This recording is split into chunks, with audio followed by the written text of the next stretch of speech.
Hay decisiones que tomamos creyendo que son actos de amor, sacrificios nobles que construyen puentes hacia un futuro compartido, pero que en realidad son solo cimientos de nuestra propia demolición. Recuerdo la textura exacta del sobremanila que sostuve aquella noche de marzo en Polanco, el peso inexplicable de un papel tan delgado, la manera en que mis dedos temblaban mientras lo abría bajo la luz amarillenta del estacionamiento.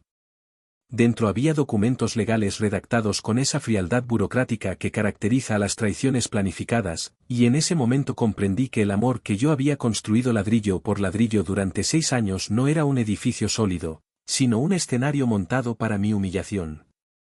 Los invitados todavía reían adentro, sus voces llegaban amortiguadas por las paredes del salón de eventos, y yo permanecía inmóvil en la oscuridad, sintiendo cómo se derrumbaba no solo mi matrimonio, sino la imagen que tenía de mí mismo como hombre capaz de discernir entre quién merece mi lealtad y quién solo la utiliza como combustible para su propia ascensión. Si esta historia resuena contigo, suscríbete al canal para descubrir cómo continúa este relato sobre sacrificio, traición y redención. Mi nombre es Andrés Maldonado y durante 6 años viví convencido de que estaba construyendo un futuro junto a Valeria Torres, la mujer que conocí cuando ambos teníamos 25 años en un café de la Condesa donde ella estudiaba para el examen de ingreso al posgrado en Derecho Corporativo. Yo trabajaba entonces como ingeniero civil en una empresa constructora mediana de Monterrey, ganando un sueldo decente que me permitía vivir con comodidad pero sin lujos, ahorrando meticulosamente cada mes porque mi abuelo materno, don Esteban, me había enseñado desde niño que un hombre se mide por su capacidad de prever el futuro y proteger a los suyos. Valeria era brillante, ambiciosa y poseía esa determinación feroz que yo admiraba profundamente, la misma que la había sacado de una familia de clase trabajadora en Nezahualcóyotl para convertirla en una de las mejores estudiantes de Derecho en la UNAM. Nos casamos un año después de conocernos en una ceremonia sencilla en Cuernavaca, rodeados de nuestras familias y amigos cercanos, y recuerdo haberle prometido frente al juez del registro civil que caminaríamos juntos hacia cualquier meta que ella soñara alcanzar. No fueron palabras vacías. Cuando Valeria me confesó durante nuestra luna de miel en Oaxaca que su verdadero sueño era abrir su propio despacho de abogados especializado en derecho empresarial, algo que requeriría años de preparación, inversión considerable y sacrificios inmediatos, no dudé ni un instante en apoyarla. Comencé a trabajar horas extra, acepté proyectos de fin de semana que antes rechazaba, vendí el Jeep que tanto me gustaba para comprar un auto usado más económico, y cada peso que lograba ahorrar lo depositaba en una cuenta bancaria que mentalmente ya no era mía sino nuestra, el fondo semilla de ese despacho que algún día llevaría su nombre y representaría nuestro legado conjunto. Los siguientes 4 años fueron un ejercicio constante de postergación personal. Cancelé vacaciones con mis amigos de la universidad que organizaban viajes a Cancún o Puerto Vallarta porque ese dinero podía pagar otro curso de especialización para Valeria. Rechacé una oferta laboral en Guadalajara que representaba un aumento salarial del 30% porque implicaba mudarnos y ella necesitaba mantenerse en la Ciudad de México para consolidar sus contactos profesionales. Asumí completamente los gastos de nuestra casa, desde la renta del departamento en la Colonia del Valle hasta las compras del supermercado y los servicios, para que ella pudiera dedicar cada peso que ganaba como asociada en un bufete corporativo a construir su cartera de clientes independientes y su reputación en el medio legal. Mi familia comenzó a hacer comentarios incómodos en las reuniones navideñas, mi madre me preguntaba en voz baja si Valeria apreciaba todo lo que yo hacía por ella, pero yo defendía nuestra dinámica con argumentos que ahora reconozco como autoengaño disfrazado de modernidad. El verdadero sacrificio llegó cuando mi abuelo Esteban falleció hace 2 años, dejándome una herencia de 1.200.000 pesos que representaba toda una vida de trabajo honesto como contador en una empresa de transportes. Ese dinero era mi red de seguridad, mi oportunidad de algún día invertir en un negocio propio o comprar un terreno donde construir la casa familiar que siempre había imaginado. Pero Valeria estaba en el momento crucial de su carrera, había juntado contactos suficientes y tenía la experiencia necesaria para finalmente abrir su despacho, solo le faltaba el capital inicial para rentar un espacio adecuado, contratar personal de apoyo y proyectar la imagen de estabilidad que los clientes corporativos exigen. Una noche de junio, sentados en la sala de nuestro departamento después de cenar, ella me miró con esos ojos color miel que me habían enamorado y me dijo con voz suave pero firme: Andrés, sé que es mucho pedirte, pero necesito que confíes en mí como yo he confiado en ti todos estos años, necesito que invirtamos la herencia de tu abuelo en el despacho porque esta oportunidad no va a volver a presentarse. La palabra que utilizó fue invirtamos, plural, como si el dinero fuera de ambos y la decisión compartida, pero ambos sabíamos que esos pesos llevaban el nombre de mi abuelo y representaban su último acto de amor hacia mí. Pasé 3 noches sin dormir, dándole vueltas a la decisión, calculando riesgos y potenciales retornos, pero finalmente cedí porque creía en ella, porque confiaba en que su talento la llevaría al éxito y porque, en el fondo, necesitaba creer que mi sacrificio tenía un propósito trascendente.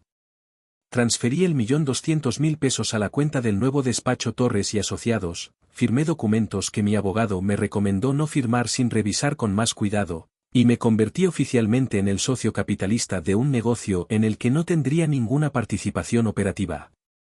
Valeria me abrazó con lágrimas en los ojos aquella tarde y me susurró al oído, esto es nuestro, amor, todo lo que construyamos será para los dos, te lo prometo.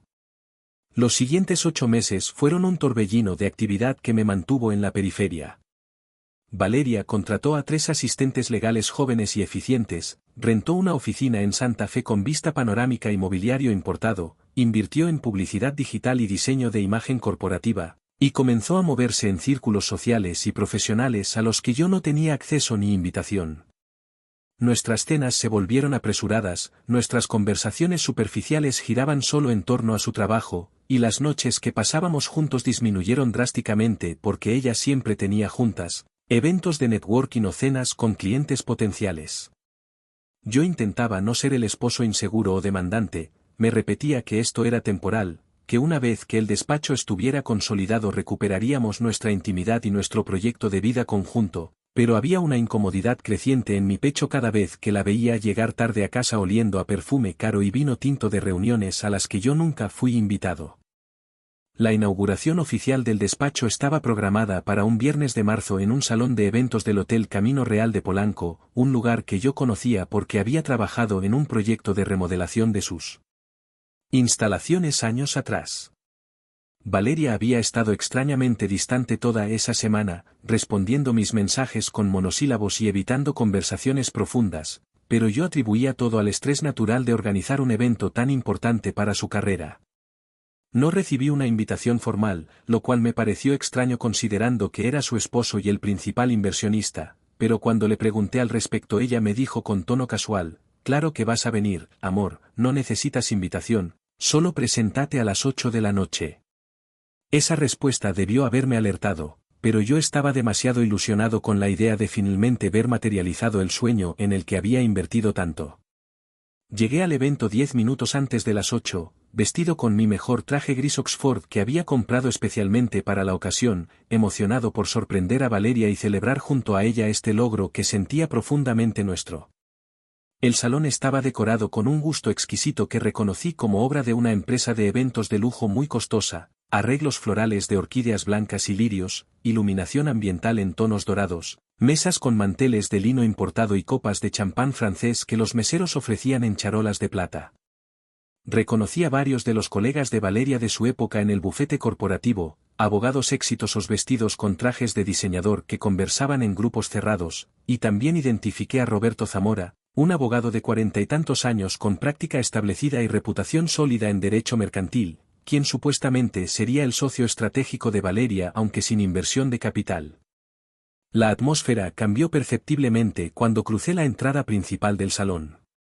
Las conversaciones se apagaron momentáneamente, las miradas se dirigieron hacia mí con una mezcla de curiosidad y algo que no logré descifrar en ese instante pero que ahora reconozco como lástima anticipada. Escuché a alguien murmurar cerca de la barra de bebidas, ese es el esposo, llegó el famoso Andrés. Las risas nerviosas que siguieron a ese comentario me produjeron un malestar inexplicable, una sensación de estar fuera de lugar en un evento que yo había financiado con el último regalo que mi abuelo me había dejado. Valeria estaba al fondo del salón, rodeada de un grupo de abogados y clientes potenciales, vestida con un traje sastre negro de corte impecable que yo no conocía y que probablemente costaba más de lo que yo ganaba en un mes.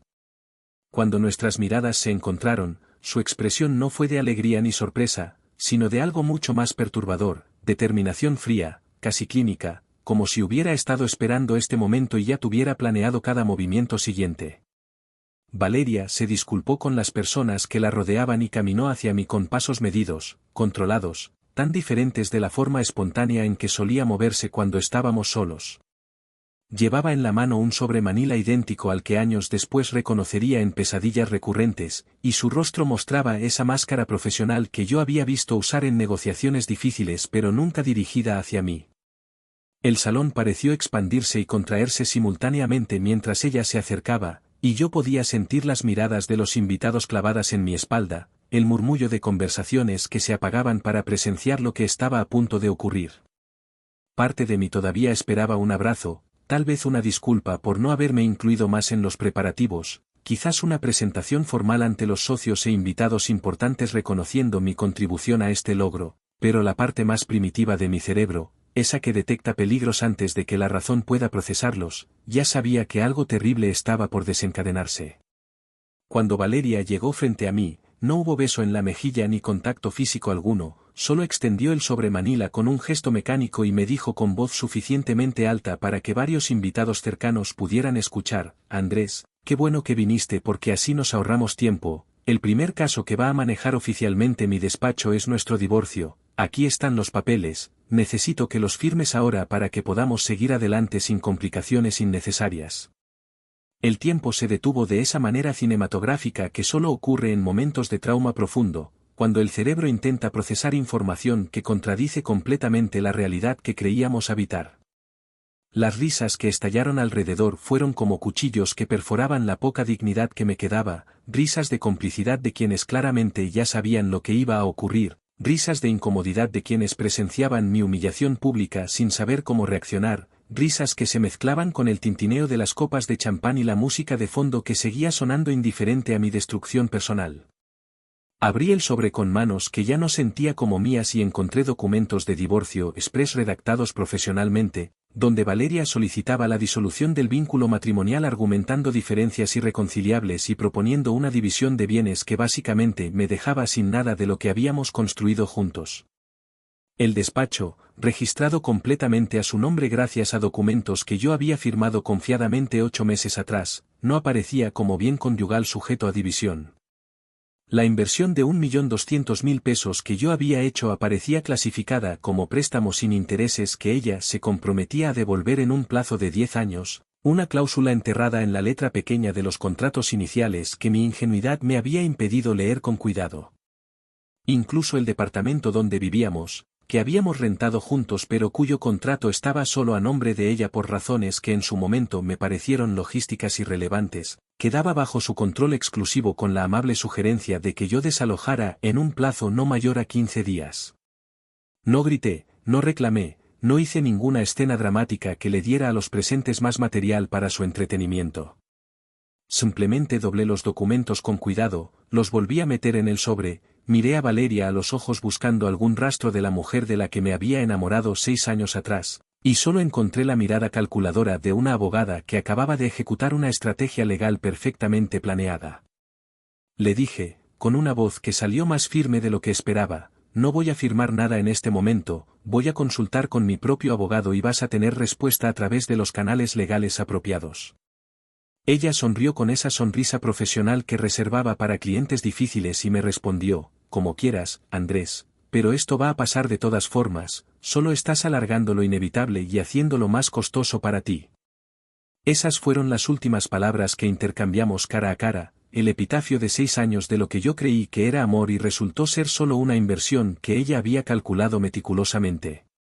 Caminé hacia la salida del salón sintiendo 100 pares de ojos clavados en mi espalda, escuchando fragmentos de conversaciones que se reanudaban a mi paso con comentarios que no quería procesar. Alguien dijo: pobre tipo, no tenía idea de nada. Otra voz comentó: Valeria es brillante, controló cada variable desde el principio. Un hombre mayor que no reconocí murmuró: así es como se hacen los negocios en este medio, sin sentimentalismos. Cada palabra era un golpe adicional a un ego ya destrozado, pero seguí caminando con la espalda recta y la cabeza en alto porque negarles el espectáculo completo de mi humillación era lo único que todavía controlaba en esa situación. Llegué al estacionamiento, subí a mi Honda Civic del 2015 que contrastaba dolorosamente con los autos de lujo que llenaban el lugar, cerré la puerta y finalmente permití que el temblor contenido sacudiera todo mi cuerpo. Permanecí sentado en la oscuridad del estacionamiento durante casi media hora, respirando profundamente y tratando de procesar la magnitud de lo que acababa de ocurrir. No era solo el fin de mi matrimonio lo que dolía, sino la comprensión devastadora de que los últimos 6 años de mi vida habían sido una mentira cuidadosamente construida. Cada sacrificio que hice, cada meta personal que pospuse, cada peso que invertí pensando en nuestro futuro compartido, todo había sido combustible para la ambición individual de una mujer que vio en mí no un compañero sino un recurso explotable. La traición no estaba solo en el divorcio público, sino en años de manipulación emocional disfrazada de partnership, en promesas de reciprocidad que nunca tuvieron intención de cumplirse, en la instrumentalización sistemática de mi amor y mi confianza para construir un imperio del cual yo sería descartado en el momento en que dejara de ser útil. Pero mientras permanecía ahí sentado, sintiendo como la rabia y el dolor se mezclaban en mi pecho, algo comenzó a cambiar en mi interior.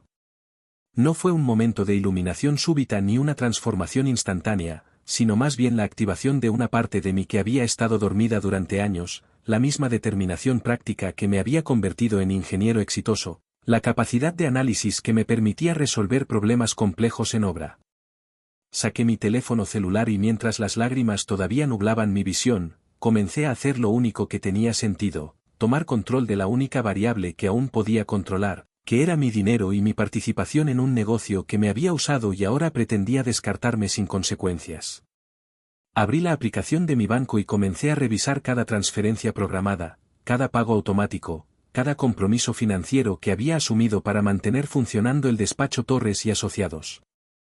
La lista era más larga de lo que recordaba y cada ítem representaba una decisión que había tomado confiadamente, la transferencia mensual de 35.000 pesos para cubrir la renta de la oficina en Santa Fe, los 22.000 pesos mensuales que se destinaban a pagar los salarios de las 3 asistentes legales, los 15.000 pesos de servicios de limpieza y mantenimiento del espacio, los 12.000 pesos de las suscripciones a bases de datos legales y software especializado, los 8.000 pesos del servicio de Internet de alta velocidad y telefonía empresarial, más una serie de pagos menores que sumados representaban aproximadamente 120.000 pesos mensuales que salían de mis cuentas para mantener operativo un negocio del cual acababan de informarme que no me pertenecía nada. Con dedos temblorosos pero determinados, comencé a cancelar cada uno de esos pagos automáticos, uno por uno, sintiendo como cada cancelación era un acto de recuperación de mi propia agencia. El siguiente paso requirió hacer una llamada que había estado postergando por orgullo y vergüenza, pero que ahora era absolutamente necesaria.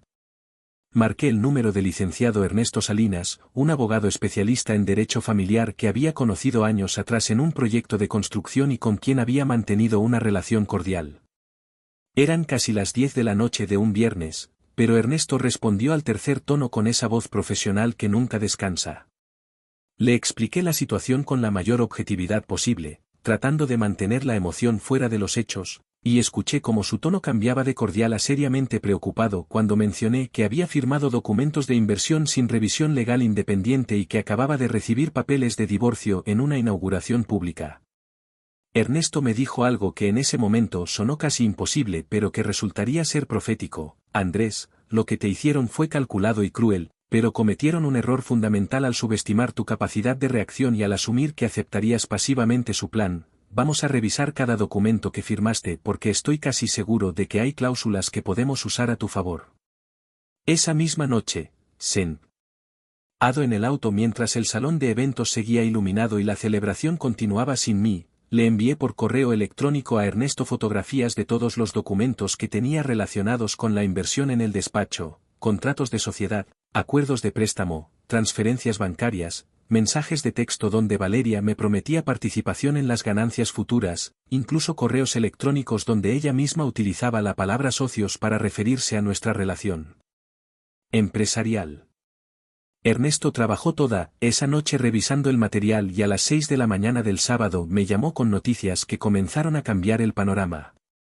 Me explicó que aunque los documentos principales estaban redactados de manera que favorecían legalmente a Valeria, había inconsistencias entre diferentes versiones del contrato, comunicaciones escritas que contradecían los términos finales, y sobre todo, El hecho de que mi inversión había sido clasificada como préstamo pero nunca se había establecido formalmente un pagaré con las características legales necesarias, lo cual abría la puerta para reclasificar esa inversión como aportación de capital sujeta a división equitativa.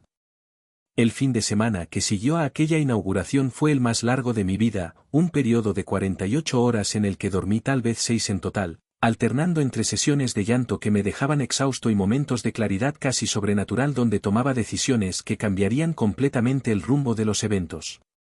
Me instalé temporalmente en casa de mi hermana Laura en la colonia Narvarte, quien me recibió sin hacer preguntas incómodas y se limitó a prepararme café mientras yo trabajaba con Ernesto en desarrollar una estrategia legal que protegiera mis intereses y recuperara lo que legítimamente me correspondía.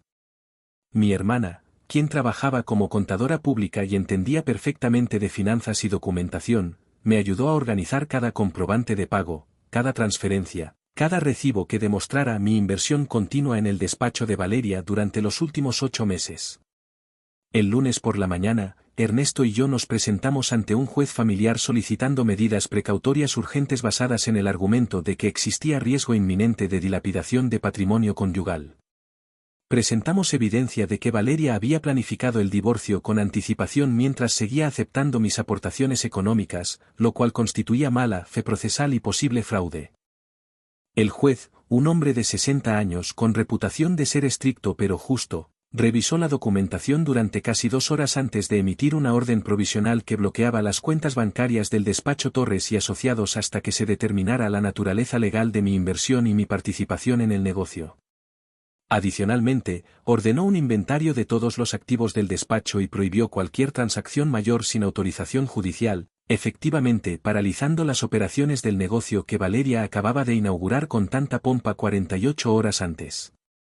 La reacción no se hizo esperar. Mi teléfono celular comenzó a recibir llamadas desde el número de Valeria a las 11 de la mañana de ese lunes, apenas 2 horas después de que el juzgado notificara las medidas precautorias. No contesté la primera llamada, ni la segunda, ni ninguna de las 47 que se acumularon a lo largo de ese día. Cada llamada perdida era una pequeña victoria, una recuperación microscópica de poder en una relación donde yo había cedido control durante años. También recibí llamadas de Roberto Zamora, el socio estratégico de Valeria, quien dejó mensajes de voz cada vez más desesperados explicando que el bloqueo de cuentas estaba afectando compromisos con clientes importantes y que necesitábamos resolver esto como adultos civilizados. La ironía de esa última frase no se me escapó, considerando que la civilidad había brillado por su ausencia cuando me humillaron públicamente en aquella inauguración. Los mensajes de texto que llegaron esa tarde revelaron más sobre el verdadero carácter de Valeria que 6 años de convivencia. Los primeros fueron intentos de manipulación emocional recordándome los buenos momentos que habíamos compartido, apelando a la historia común que supuestamente debería importarme más que el dinero. Cuando esos no obtuvieron respuesta, los mensajes se volvieron más agresivos acusándome de sabotear su sueño por despecho, de ser incapaz de aceptar que nuestra relación había terminado, de comportarme como un hombre pequeño y vengativo.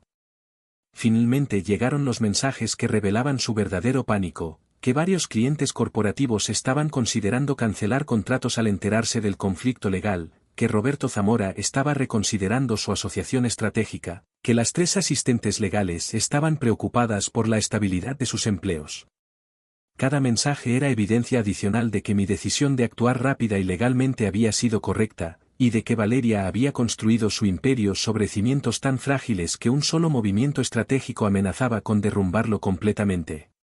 La situación se complicó más cuando descubrí, a través de las investigaciones que Ernesto realizó con ayuda de un contador forense, que la inversión inicial de 1.200.000 pesos había sido utilizada de manera muy diferente a lo que Valeria me había explicado.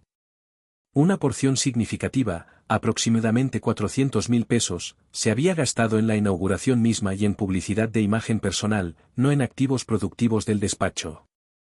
Otros 300.000 pesos habían ido a decoración de lujo y mobiliario de marca que difícilmente podían justificarse como necesarios para operar un despacho legal inicial. El descubrimiento más doloroso fue que 70.000 pesos se habían utilizado para financiar un viaje que Valeria hizo con Roberto Zamora a un congreso legal en Miami, Viaje que ella me había dicho que estaba siendo pagado por patrocinadores del evento cuando en realidad salió directamente del dinero que mi abuelo me había dejado. El proceso legal que siguió fue agotador pero revelador. Durante las audiencias preliminares, observé a Valeria transformarse en la abogada despiadada que sus colegas admiraban, argumentando con frialdad técnica que yo había sido simplemente un inversionista ingenuo que ahora intentaba sacar provecho de un matrimonio fallido, que los documentos que firmé eran claros en sus términos y que mi arrepentimiento posterior no constituía base legal para modificarlos. Su abogado, un litigante caro especializado en derecho mercantil, presentó argumentos técnicamente sólidos pero moralmente vacíos sobre la naturaleza contractual de nuestra relación comercial, evitando cuidadosamente mencionar que esa relación comercial existía dentro del contexto de un matrimonio donde la confianza mutua debería haber sido fundamental. Ver a la mujer con quien compartí cama durante 6 años argumentar con tanta convicción que yo no merecía ninguna consideración especial fue posiblemente más doloroso que la traición inicial. Pero Ernesto era igualmente competente y además tenía algo que el abogado de Valeria no poseía: indignación genuina ante la injusticia. Presentó evidencia de que Valeria había violado el principio de buena fe contractual al seguir aceptando mis aportaciones económicas mientras ya había tomado la decisión de divorciarse. Argumentó que la clasificación de mi inversión como préstamo era un artificio legal diseñado específicamente para despojarme de participación en el negocio, y demostró con correos electrónicos y mensajes de texto que ella misma había utilizado lenguaje que implicaba sociedad equitativa cuando le convenía obtener mi dinero. El momento crucial llegó cuando Ernesto presentó grabaciones de audio que yo había conservado, conversaciones casuales donde Valeria me explicaba sus planes para nuestro despacho, usando consistentemente pronombres posesivos plurales que contradecían completamente la narrativa legal que ahora intentaba construir. El juez, después de revisar toda la evidencia durante 3 semanas, emitió una resolución provisional que cambió completamente el balance de poder. Determinó que existían elementos suficientes para considerar que mi inversión constituía una aportación de capital disfrazada como préstamo, que Valeria había actuado con mala fe al ocultar su intención de divorcio mientras seguía aceptando mis recursos, y que el despacho Torres y Asociados debía ser considerado patrimonio conyugal sujeto a división. Ordenó que se realizara un avalúo completo del negocio incluyendo activos tangibles, cartera de clientes, contratos vigentes y valor de marca, y estableció que hasta que se resolviera el fondo del asunto, yo tenía derecho a 50% de todas las ganancias generadas por el despacho.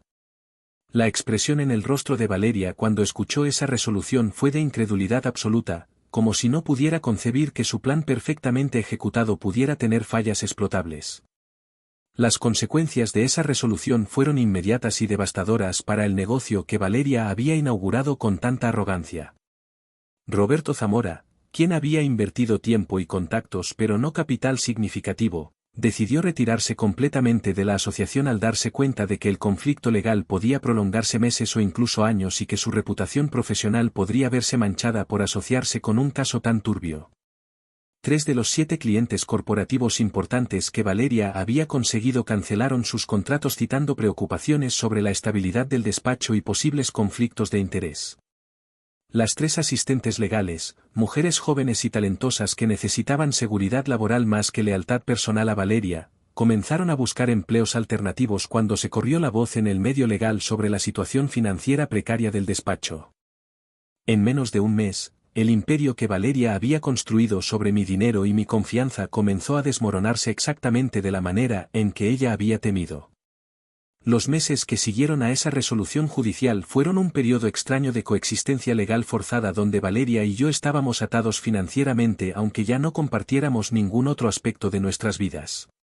Yo había encontrado un departamento pequeño pero digno en la colonia Portales, había retomado mi rutina laboral en la empresa constructora y había comenzado terapia psicológica para procesar el trauma de la traición y reconstruir mi autoestima destrozada. Mi terapeuta, la doctora Mendoza, una mujer de 50 años con práctica en trauma relacional, me ayudó a entender que lo que había experimentado no era simplemente un divorcio difícil sino una forma de abuso emocional y financiero sistemático disfrazado de partnership equitativo, y que mi recuperación requeriría no solo justicia legal sino también sanación psicológica profunda. El avalúo del despacho Torres y Asociados reveló información que confirmó mis peores sospechas sobre cómo Valeria había manejado mi inversión. El valor total de los activos tangibles del negocio, incluyendo mobiliario, equipo de cómputo, biblioteca legal y depósitos de garantía, ascendía a apenas 600.000 pesos, menos de la mitad de mi inversión inicial. La cartera de clientes, que supuestamente era el verdadero valor del despacho, había quedado reducida a solo 4 contratos activos después de las cancelaciones provocadas por el conflicto legal, con ingresos proyectados de aproximadamente 40.000 pesos mensuales antes de gastos operativos. El evaluador, un contador público certificado sin vínculos con ninguna de las partes, concluyó en su reporte que el despacho había sido sobrevaluado artificialmente por Valeria y que, considerando sus pasivos y la pérdida de clientes clave, el valor real del negocio era inferior a la deuda que había acumulado en solo 2 meses de operación. Ernesto utilizó ese reporte de avalúo para presentar una propuesta de liquidación que era simultáneamente justa y estratégica. Argumentó ante el juez que dado el estado financiero precario del despacho y la imposibilidad de una asociación funcional entre partes divorciadas, la solución más sensata era que Valeria comprara mi participación por su valor de mercado actual o, alternativamente, que el negocio se liquidara completamente y los activos se dividieran equitativamente. Calculamos cuidadosamente que la primera opción requeriría que Valeria me pagara aproximadamente 900.000 pesos para adquirir mi 50%, mientras que la segunda opción probablemente resultaría en que ambos recuperáramos menos de la mitad de lo invertido, pero al menos cerraría el vínculo definitivamente. La propuesta incluía también una cláusula de confidencialidad mutua diseñada para proteger la reputación de ambos en nuestros respectivos campos profesionales. Valeria rechazó inicialmente ambas opciones con la arrogancia que la caracterizaba, insistiendo en que el despacho valía mucho más que lo que el avalúo indicaba y que ella no tenía por qué pagarme nada considerando que el matrimonio había terminado por mi culpa al no aceptar su decisión de divorcio civilizadamente. Su abogado presentó contraofertas ridículamente bajas que claramente esperaban que yo aceptara por desesperación o cansancio del proceso legal. Pero algo había cambiado fundamentalmente en mí durante esos meses de batalla legal y terapia psicológica. Había recuperado el respeto propio que perdí durante años de priorizarla a ella sobre mí mismo, y ya no estaba dispuesto a aceptar migajas de lo que legítimamente me correspondía simplemente para evitar conflicto o buscar su aprobación. Rechacé cada contraoferta insultante y mantuve mi posición con una firmeza que sorprendió incluso a Ernesto. El punto de quiebre llegó cuando uno de los 4 clientes corporativos restantes, una empresa mediana de importaciones que representaba casi 50% de los ingresos actuales del despacho, amenazó con cancelar su contrato si el conflicto legal no se resolvía pronto porque necesitaban certeza jurídica para sus propios asuntos comerciales. Valeria se encontró de repente en una posición donde su terquedad estaba directamente amenazando la viabilidad del negocio que tanto le había costado construir, y tuvo que enfrentar la realidad de que su estrategia de desgastarme hasta que aceptara sus términos simplemente no estaba funcionando. Roberto Zamora, quien a pesar de haberse retirado oficialmente aún mantenía contacto con ella, aparentemente le aconsejó que cortara sus pérdidas y resolviera el asunto antes de que su reputación profesional quedara permanentemente dañada en el competitivo mundo del derecho corporativo mexicano. La oferta de liquidación final llegó un martes lluvioso de julio, 6 meses después de aquella fatídica inauguración. Valeria aceptaba pagarme 1.050.000 pesos por mi participación en el despacho, cantidad que representaba 87.5% de mi inversión original más intereses modestos, a cambio de que yo renunciara a cualquier reclamación futura sobre el negocio y firmara un acuerdo de confidencialidad que nos prohibía a ambos hablar públicamente sobre los detalles de nuestro divorcio y separación empresarial. Adicionalmente, ella renunciaba a cualquier reclamación sobre bienes conyugales menores y aceptaba una división equitativa de las deudas que habíamos acumulado durante el matrimonio. No era la victoria total que la parte vengativa de mí deseaba, pero era un resultado justo que me permitía recuperar la mayor parte de mi inversión y cerrar definitivamente este capítulo doloroso de mi vida. Antes de aceptar, consulté no solo con Ernesto sino también con mi terapeuta y con mi hermana Laura, quienes me conocían lo suficientemente bien como para evaluar si estaba tomando esta decisión desde un lugar de fortaleza o de cansancio. Los 3 coincidieron en que aceptar la oferta era la opción más saludable considerando que continuar la batalla legal probablemente me costaría más en honorarios legales y desgaste emocional de lo que podría ganar en compensación adicional. Mi terapeuta me dijo algo que resonó profundamente: Andrés, la verdadera victoria no es destruir a Valeria ni recuperar cada peso que invertiste, sino recuperarte a ti mismo y la capacidad de confiar nuevamente en tu propio juicio, y eso ya lo estás logrando independientemente de cuánto dinero termine en tu cuenta bancaria. Firmé el acuerdo de liquidación una semana después en las oficinas del juzgado, en presencia de nuestros respectivos abogados pero sin tener que ver directamente a Valeria, y salí de ahí sintiendo no triunfo sino un alivio profundo y exhausto. El dinero fue transferido a mi cuenta en 3 pagos mensuales de 350.000 pesos cada uno según lo estipulado en el acuerdo, y con cada transferencia sentía como se cerraba un poco más la herida que había estado sangrando durante meses. Utilicé la primera parte del dinero para saldar completamente las deudas menores que habíamos acumulado durante el matrimonio y que el acuerdo especificaba como mi responsabilidad. La segunda parte la invertí en un fondo de ahorro conservador que mi hermana me ayudó a establecer, determinado a nunca más poner todos mis recursos en una sola apuesta sin importar qué tan prometedora pareciera. La tercera parte la utilicé para hacer el enganche de un departamento pequeño pero propio en la colonia del Valle, no muy lejos de donde Valeria y yo habíamos vivido rentando, pero esta vez el nombre en la escritura era exclusivamente el mío y representaba un futuro que construiría según mis propios términos. Han pasado 2 años desde aquella inauguración que cambió el curso de mi vida de maneras que nunca hubiera anticipado. El despacho Torres y Asociados todavía existe, aunque según he escuchado a través de conocidos comunes opera a una escala mucho más modesta de lo que Valeria originalmente soñaba, con solo 2 empleados y una cartera de clientes principalmente pequeñas y medianas empresas en lugar de las corporaciones multinacionales que ella ambicionaba representar.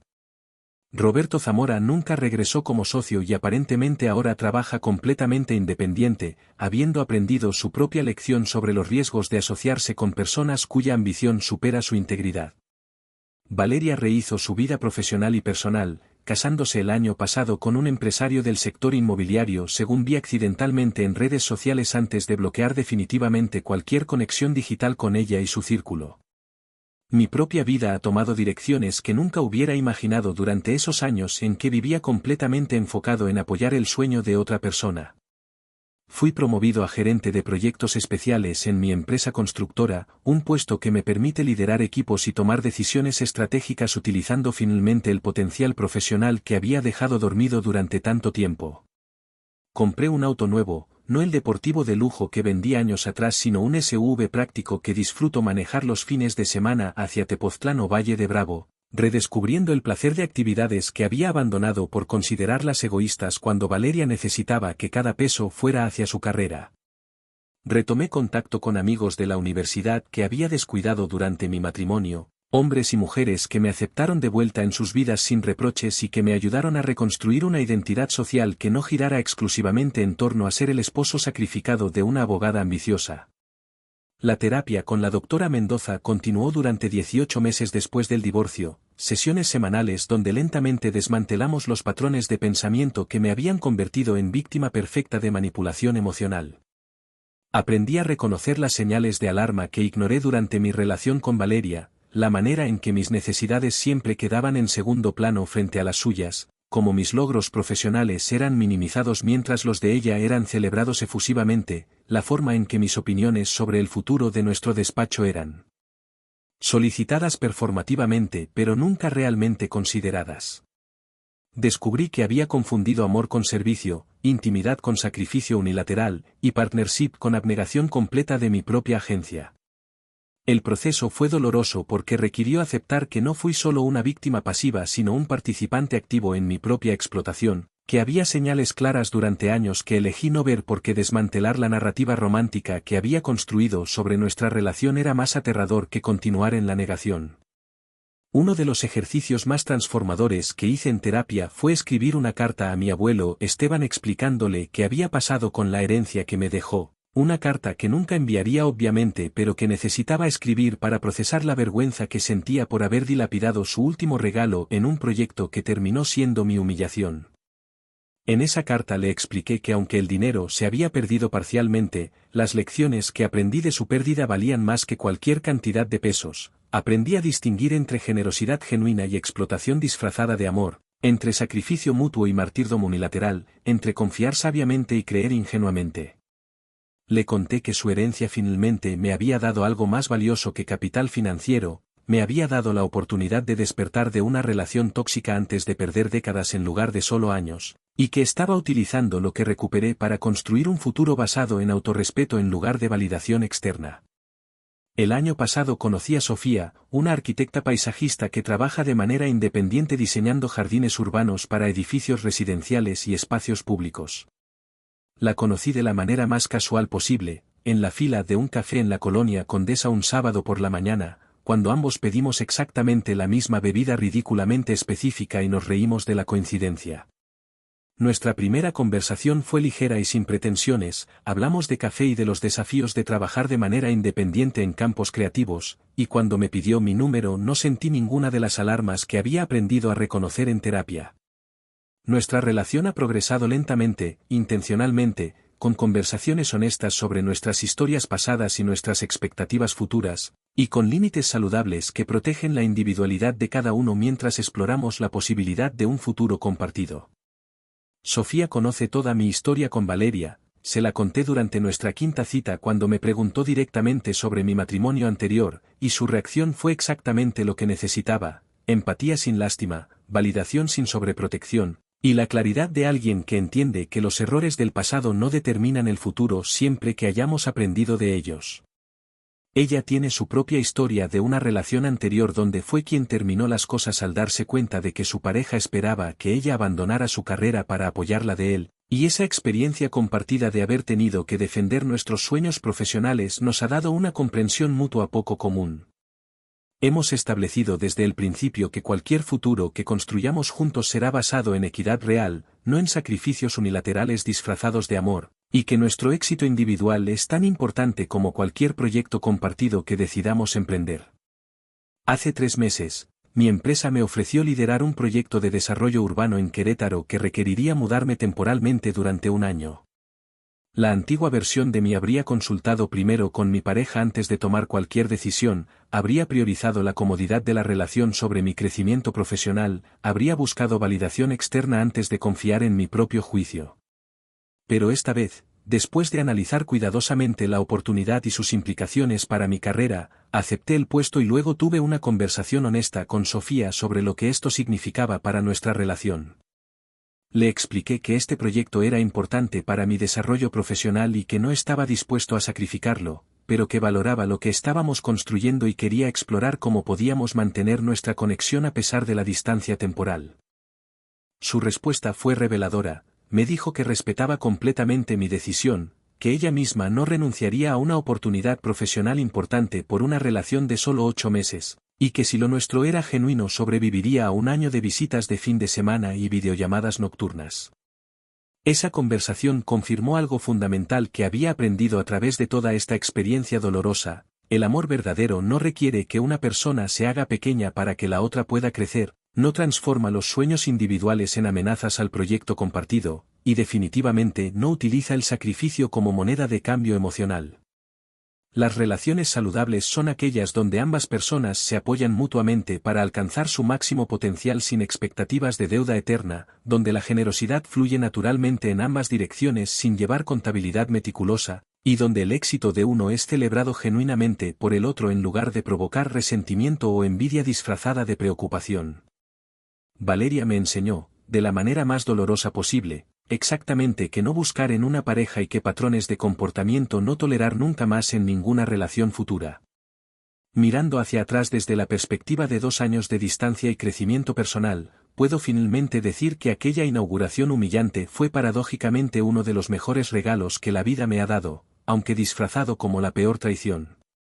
Me liberó de una relación donde yo era valorado solo por lo que podía proveer financieramente, me obligó a confrontar mi propia complicidad en permitir que me trataran como recurso explotable en lugar de como compañero respetado, y me dio la oportunidad de reconstruir mi vida sobre cimientos de autorrespeto y límites saludables. El dinero que perdí, aunque significativo, era recuperable. La década o 2 que hubiera perdido si me hubiera quedado en ese matrimonio tóxico jamás lo serían. Valeria no destruyó mi vida aquella noche de marzo, aunque esa era claramente su intención. En realidad me forzó a salvarme de una lenta erosión de mi dignidad y potencial que eventualmente me hubiera dejado convertido en una sombra amarga de quien podría haber sido. Hoy, Cuando alguien me pregunta si me arrepiento de haber invertido tanto en el sueño de Valeria, mi respuesta es compleja pero honesta: me arrepiento de haber ignorado las señales de alarma y de haber confundido abnegación con amor, pero no me arrepiento de haber sido generoso ni de haber creído en el potencial de otra persona. El problema nunca fue mi capacidad de dar sino su disposición de tomar sin reciprocidad, nunca fue mi voluntad de sacrificarme sino su expectativa de que ese sacrificio era mi obligación en lugar de mi elección. He aprendido que la generosidad auténtica viene de un lugar de abundancia y elección, no de necesidad de validación o miedo al abandono, y que las personas que verdaderamente nos aman nunca nos pedirán que nos hagamos pequeños para que ellos puedan brillar más. La herencia que mi abuelo Esteban me dejó finalmente cumplió su propósito, aunque de manera muy diferente a lo que él imaginó. No me dio estabilidad financiera permanente ni me permitió construir el patrimonio familiar que probablemente soñó para mí, pero me dio algo infinitamente más valioso: la crisis que necesitaba para despertar de una vida vivida según los términos de otra persona, la oportunidad de aprender lecciones sobre amor, confianza e integridad que ninguna cantidad de dinero podría haber comprado, y el capital emocional necesario para comenzar de nuevo con sabiduría en lugar de solo con esperanza ingenua. Cada peso que recuperé y cada peso que perdí fueron inversión en la educación más cara y más valiosa de mi vida, y hoy puedo decir honestamente que soy un hombre más completo, más consciente y más capaz de amor verdadero precisamente porque sobreviví y aprendí de la experiencia de haberlo perdido casi todo en manos de alguien que confundió mi bondad con debilidad. Los primeros meses después de firmar el acuerdo de liquidación fueron un periodo extraño de ajuste donde cada día me despertaba sin la ansiedad aplastante que había caracterizado el año anterior, pero tampoco con el entusiasmo automático que alguna vez sentí al comenzar mi vida junto a Valeria. Era como habitar un espacio intermedio entre el dolor y la sanación, entre el final de algo que creí eterno y el inicio de algo todavía indefinido. Mi departamento nuevo en la colonia del Valle se convirtió en un refugio silencioso donde aprendí a vivir solo por primera vez en 6 años, a cocinar para una sola persona sin sentir melancolía, a disfrutar películas sin tener que negociar preferencias con nadie, y a sentarme en mi balcón los domingos por la mañana con un café y simplemente existir sin la presión constante de ser productivo o útil para alguien más. Mi hermana Laura se convirtió en una presencia constante durante ese periodo de reconstrucción, no de manera invasiva sino con esa sabiduría práctica que caracteriza a las hermanas mayores que entienden cuándo intervenir y cuándo simplemente estar disponibles. Ella fue quien me acompañó a comprar muebles nuevos para mi departamento, insistiendo en que no replicara el estilo minimalista moderno que Valeria había impuesto en nuestro antiguo hogar sino que descubriera mi propio gusto estético. Recorrimos tiendas de muebles en la colonia Portales y San Ángel durante 3 sábados consecutivos hasta que encontramos piezas que me hacían sentir genuinamente cómodo: un sofá de piel color café que invitaba a hundirse en él con un libro, una mesa de comedor de madera reciclada con historia visible en cada veta, libreros altos donde finalmente coloqué los libros de ingeniería y novelas que había mantenido guardados en cajas porque Valeria consideraba que desorganizaban visualmente el espacio. Compartido. Cada mueble que elegí fue un pequeño acto de autodescubrimiento, una declaración silenciosa de que mi comodidad y mis preferencias importaban tanto como las de cualquier otra persona. El trabajo en la empresa constructora se convirtió en un ancla de normalidad y logro durante esos meses turbulentos. Mi jefe, el ingeniero Ramírez, un hombre de 50 y tantos años con 3 décadas de experiencia en el sector, me llamó a su oficina una tarde de agosto para una conversación que cambió mi perspectiva sobre mi propio valor profesional.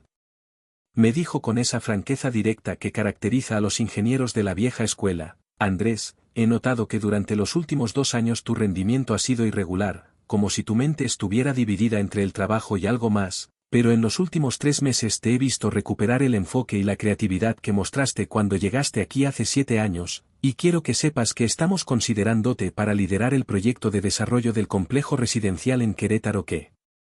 empezará el próximo año. Esa conversación fue reveladora porque confirmó algo que yo sospechaba pero no quería admitir: mi relación con Valeria no solo había drenado mis recursos financieros sino también mi energía profesional y mi capacidad de concentración en metas propias. Comencé a hacer un ejercicio mental que mi terapeuta me había sugerido: cada noche antes de dormir, escribía en un diario 3 cosas que había hecho ese día exclusivamente para mí, sin consideración de cómo beneficiarían a otra persona o cómo serían percibidas por observadores externos. Las primeras semanas fueron dolorosamente difíciles porque descubrí que había perdido completamente la capacidad de identificar mis propios deseos separados de las expectativas de Valeria o de lo que creía que un buen esposo debería hacer.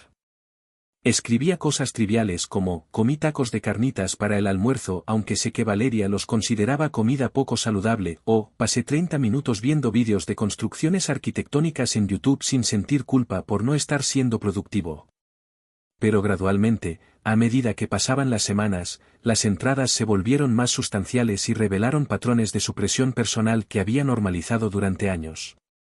Descubrí, por ejemplo, que había dejado completamente de lado mi pasión por el dibujo técnico a mano, una habilidad que desarrollé en la universidad y que siempre me dio satisfacción profunda, porque Valeria consideraba que en la era digital era una pérdida de tiempo nostálgica. Compré cuadernos de papel milimetrado de alta calidad y lápices de dibujo profesionales, y comencé a dedicar las noches de los jueves a crear planos arquitectónicos imaginarios de casas que me gustaría diseñar algún día, sin ningún propósito práctico más que el placer puro de crear. Redescubrí que me encantaba la música norteña, un gusto que había escondido porque Valeria la consideraba corriente y prefería jazz o música clásica en nuestro hogar. Compré un sistema de sonido decente y los domingos por la mañana llenaba mi departamento con Los Tigres del Norte y Vicente Fernández mientras preparaba chilaquiles, cantando sin vergüenza y sintiendo una conexión con mis raíces culturales que había negado por encajar en la imagen de sofisticación urbana que mi ex esposa proyectaba. El proceso de reconexión con amistades que había descuidado fue simultáneamente reconfortante y vergonzoso. Llamé a Javier, mi mejor amigo de la universidad, con quien había perdido contacto casi completamente durante los últimos 3 años de mi matrimonio. Él respondió al segundo tono como si no hubieran pasado años desde nuestra última conversación real, y cuando le expliqué torpemente lo que había pasado con Valeria, su respuesta fue directa: Andrés, todos sabíamos que esa relación no era sana. La veíamos tratarte como asistente personal en lugar de como esposo, pero cada vez que alguien intentaba decirte algo tú la defendías con tanta convicción que decidimos que solo podíamos estar ahí cuando finalmente te cayera el 20. Esa conversación dolió porque confirmó que mi situación había sido obvia para observadores externos mientras yo permanecía cegado por amor y lealtad mal dirigidos, pero también fue liberadora porque me mostró que tenía personas en mi vida que me valoraban lo suficiente como para esperarme pacientemente al otro lado de mi error. Javier me invitó a reintegrarme al grupo de amigos que solíamos frecuentar antes de mi matrimonio, hombres y mujeres que ahora tenían carreras establecidas, algunos casados, otros solteros, todos navegando la vida adulta con sus propios desafíos y triunfos. La primera reunión fue en un bar de la Roma Norte un viernes por la noche, y recuerdo haber sentido una ansiedad casi adolescente sobre cómo sería recibido después de haberlos abandonado efectivamente por años. Pero me recibieron con abrazos genuinos y bromas cariñosas sobre mi ausencia, sin rencor ni reproches, y pasamos horas poniéndonos al día sobre nuestras vidas con una honestidad que había olvidado que era posible en las amistades masculinas. Escuchar a otros hombres hablar abiertamente sobre sus inseguridades, sus relaciones complicadas, sus dudas profesionales y sus miedos sobre el futuro me recordó que la vulnerabilidad no era debilidad sino la base de conexión humana auténtica. Uno de los momentos más transformadores de ese periodo llegó de manera completamente inesperada durante una comida familiar en casa de mis padres para celebrar el cumpleaños de mi madre. Estábamos sentados alrededor de la mesa después del postre cuando mi padre, Héctor, quien nunca había sido particularmente expresivo emocionalmente, carraspeó incómodo y me dijo frente a toda la familia: Andrés, tu madre y yo queremos que sepas que nos sentimos responsables por no haber intervenido cuando veíamos que Valeria estaba aprovechándose de ti, pensamos que eras adulto y que sabías lo que hacías, pero debimos haberte advertido más directamente sobre lo que todos veíamos, y lamentamos no haberlo hecho. Mi madre tomó la mano de mi padre y agregó con lágrimas en los ojos: criarte para que fueras generoso y considerado era importante para nosotros, pero no te enseñamos suficientemente bien a distinguir entre dar desde la abundancia y dar hasta quedarte vacío, y esa fue una falla nuestra como padres. Esa conversación abrió un diálogo familiar que nunca habíamos tenido sobre amor, sacrificio y límites saludables. Mi padre compartió que durante los primeros años de su matrimonio con mi madre, él había cometido el error opuesto al mío, había sido tan enfocado en proveer materialmente que descuidó la conexión emocional, Y que solo cuando mi madre amenazó seriamente con dejarlo él comprendió que una relación requiere balance entre dar y recibir en todas las dimensiones, no solo en la económica. Mi madre habló sobre cómo su propia madre le había enseñado que las mujeres debían sacrificarse completamente por la familia, y cómo ella había tenido que desaprender esa programación para poder criar hijos que entendieran que el amor propio no es egoísmo sino prerequisito para amar saludablemente a otros. Mi hermana Laura contribuyó contando sobre su propia experiencia terminando una relación de 4 años con un hombre que esperaba que ella renunciara a su carrera como contadora para convertirse en ama de casa, una decisión que nuestra familia apoyó completamente aunque significara que ella llegara a los 32 años todavía soltera. Esas conversaciones familiares me hicieron comprender que los patrones de relación que desarrollamos no surgen en vacío sino que son transmitidos generacionalmente, modificados por nuestras experiencias individuales, y perpetuados hasta que alguien hace el trabajo consciente de examinarlos y cambiarlos. Mi generosidad excesiva con Valeria no era simplemente un defecto de carácter sino el resultado de mensajes culturales sobre masculinidad que equiparan el valor de un hombre con su capacidad de proveer, combinados con mi propia necesidad de sentirme necesario para compensar inseguridades profundas sobre si era suficientemente interesante o valioso para ser amado simplemente por quien era. Desmantelar esas creencias y reconstruir una autoestima basada en mi valor intrínseco en lugar de mi utilidad para otros fue el trabajo más difícil y más importante que hice durante ese año de sanación. La terapia con la doctora Mendoza evolucionó durante ese periodo de enfocarse principalmente en procesar el trauma de la traición a explorar patrones más profundos de mi historia personal. Descubrimos que mi relación con Valeria no era un caso aislado sino el ejemplo más extremo de un patrón que había comenzado en mi adolescencia. Yo tendía a atraer y ser atraído por personas que necesitaban algo de mí, que tenían metas ambiciosas y personalidades fuertes, y que inconscientemente buscaban a alguien que las apoyara sin demandar reciprocidad equivalente. En la preparatoria había sido el amigo al que todos llamaban cuando necesitaban ayuda con matemáticas o física pero que raramente era invitado a fiestas o eventos sociales. En la universidad había tenido una novia que terminó la relación cuando consiguió el trabajo que quería en otra ciudad, agradeciéndome efusivamente por haberla apoyado emocionalmente durante sus entrevistas pero sin considerar nunca pedirme que me mudara con ella o mantener la relación a distancia. La doctora Mendoza me ayudó a comprender que este patrón no me convertía en víctima perpetua sino en participante activo de dinámicas relacionales disfuncionales, y que hasta que no cambiara mi propia programación interna sobre qué constituía amor y qué tipo de reciprocidad debía exigir, seguiría atrayendo situaciones similares con diferentes personas. Me asignó ejercicios específicos para practicar establecer límites en relaciones de bajo riesgo, como con compañeros de trabajo o amistades casuales, donde podía experimentar diciendo no a peticiones sin temer consecuencias devastadoras.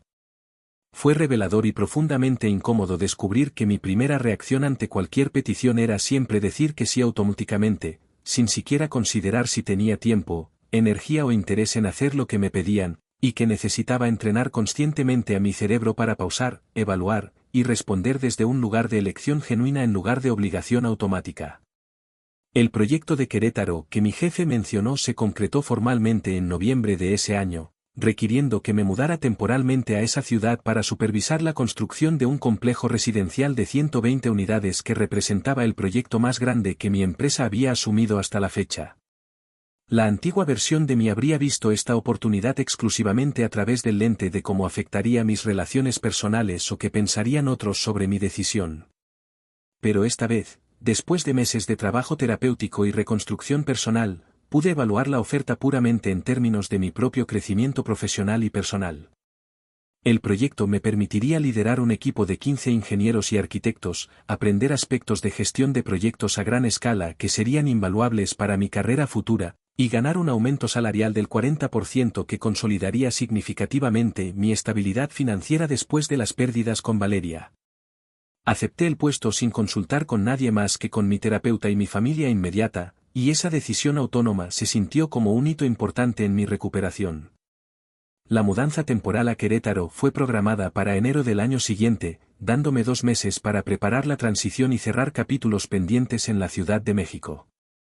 Durante esos 2 meses, consolidé amistades que había restablecido, organicé mi departamento de manera que pudiera rentarlo amueblado durante mi ausencia generando ingreso pasivo, Y me permití procesar cualquier emoción residual sobre mi matrimonio fallido sin juzgarme por tenerlas.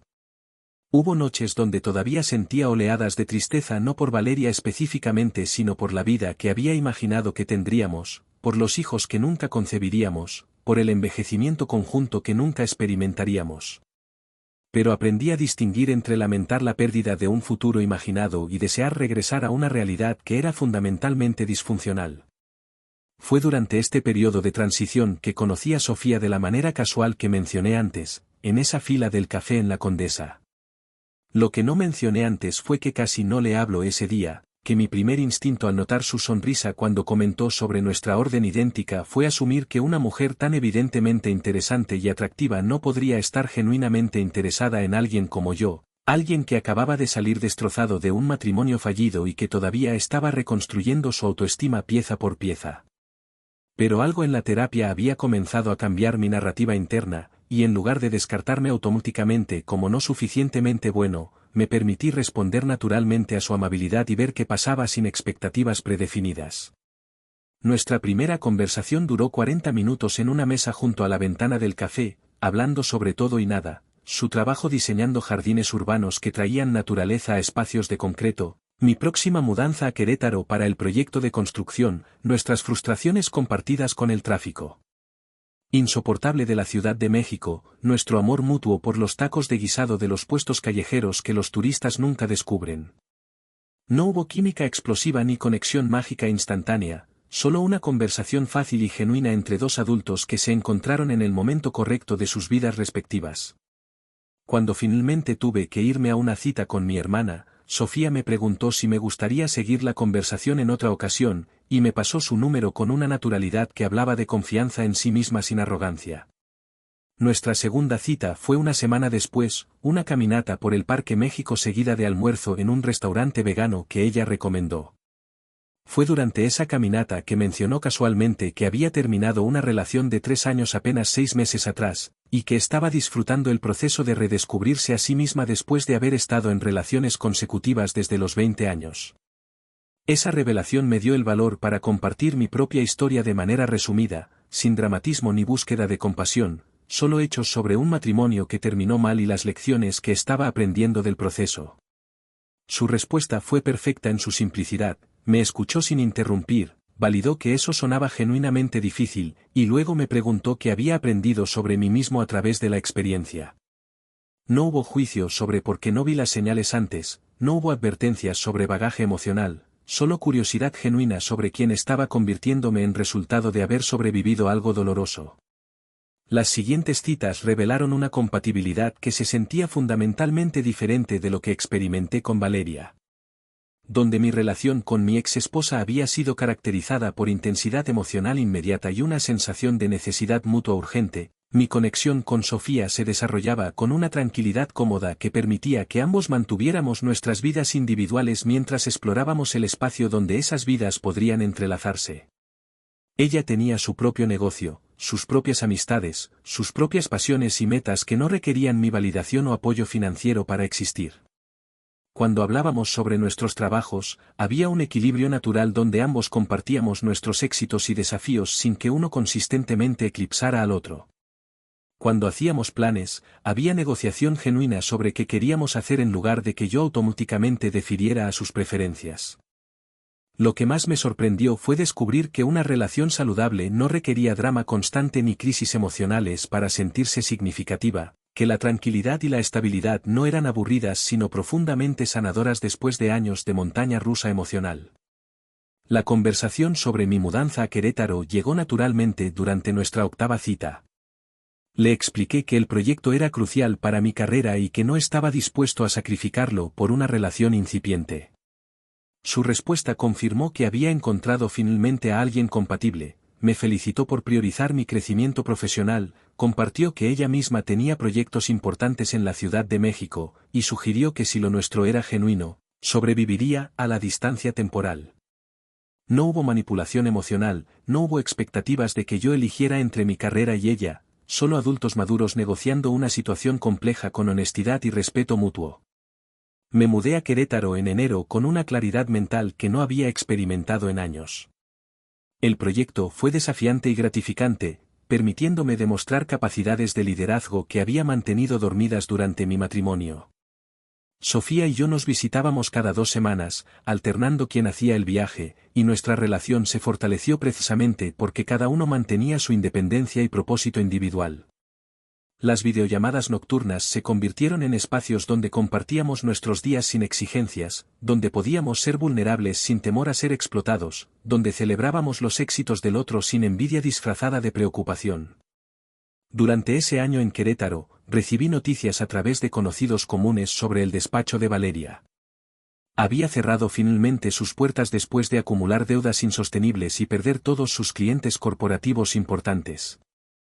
Valeria había aceptado un puesto como asociada en un bufete mediano, ganando un sueldo modesto que difícilmente cubría las deudas que arrastraba de su aventura empresarial fallida. Roberto Zamora se había distanciado completamente después del escándalo, protegiendo su propia reputación. La noticia no me produjo satisfacción vengativa como quizás hubiera esperado meses atrás, solo una tristeza distante por el potencial desperdiciado y las decisiones que llevaron a ese desenlace inevitable. Regresé a la Ciudad de México un año después habiendo completado exitosamente el proyecto de Querétaro, con una promoción a director de proyectos especiales y un aumento salarial que triplicaba lo que ganaba cuando conocí a Valeria. Sofía me recibió en el aeropuerto con flores y esa sonrisa tranquila que había llegado a asociar con paz genuina. Esa noche, durante una cena en mi departamento que habíamos cocinado juntos, tuvimos una conversación sobre futuro que marcó el inicio de algo nuevo. Hablamos sobre la posibilidad de vivir juntos eventualmente, pero solo cuando ambos sintiéramos que era el paso natural siguiente, no por presión social o económica sino por deseo genuino de compartir espacio cotidiano. Hablamos sobre matrimonio como posibilidad lejana que consideraríamos si nuestra relación continuaba siendo saludable y equitativa, no como meta urgente ni como validación de nuestro compromiso. Hablamos sobre mantener siempre cuentas separadas y transparencia financiera completa, protegiendo la individualidad que nos había convertido en personas completas capaces de relación genuina. Hoy, 3 años después de aquella inauguración que cambió mi vida irrevocablemente, puedo decir con honestidad que la traición de Valeria fue el catalizador necesario para mi transformación más importante. Me enseñó que el amor verdadero no se mide en sacrificios unilaterales sino en reciprocidad constante, que la generosidad solo es virtuosa cuando fluye desde la abundancia y no desde el vacío desesperado de validación externa, y que proteger mi dignidad y mis límites no es egoísmo sino prerequisito para cualquier relación saludable. Aprendí que las personas nos muestran quiénes son a través de sus acciones consistentes, no de sus promesas ocasionales, y que ignorar señales de alarma por miedo a estar solo garantiza que eventualmente estaremos solos de todas formas, pero destrozados en lugar de íntegros. La herencia de mi abuelo Esteban finalmente sirvió el propósito más importante, me compró la libertad de una vida que hubiera sido cómoda en superficie pero devastadora en profundidad, me dio la crisis necesaria para despertar antes de perder décadas en lugar de años, y me enseñó que el valor de una persona no radica en cuanto puede dar a otros sino en su capacidad de darse a sí misma con integridad y autenticidad. Cada peso perdido fue inversión en sabiduría que ninguna educación formal podría haber proporcionado. Cada momento de humillación fue combustible para la reconstrucción de una autoestima basada en verdad en lugar de fantasía, cada lágrima derramada fue limpieza necesaria de ilusiones que me mantenían encadenado a una versión de mí mismo que ya no quería ser. Valeria me enseñó, paradójicamente, el valor exacto de lo que no debo tolerar jamás, relaciones donde mi generosidad es esperada en lugar de apreciada, donde mis sueños son pospuestos perpetuamente para priorizar los de otros, donde mi presencia es valorada por lo que proveo en lugar de por quién soy. Me enseñó que el silencio cómplice ante el desequilibrio solo garantiza más desequilibrio, que el amor propio no es vanidad sino la fundación sobre la cual se construye cualquier relación genuina, y que tener el valor de terminar algo disfuncional es infinitamente más honorable que mantenerlo por miedo, conveniencia o terquedad. Hoy vivo en un departamento que refleja mi personalidad auténtica, trabajo en proyectos que nutren mi crecimiento profesional, mantengo amistades que valoran mi compañía por quien soy y no por lo que puedo hacer por ellos, y comparto mi vida con una mujer que me desafía a crecer sin exigir que me haga pequeño. He aprendido que la verdadera victoria no fue recuperar mi dinero ni ver fracasar el negocio de Valeria, sino recuperarme a mí mismo, la capacidad de confiar nuevamente con sabiduría en lugar de ingenuidad, y el entendimiento profundo de que merezco amor que me nutra en lugar de drenarme.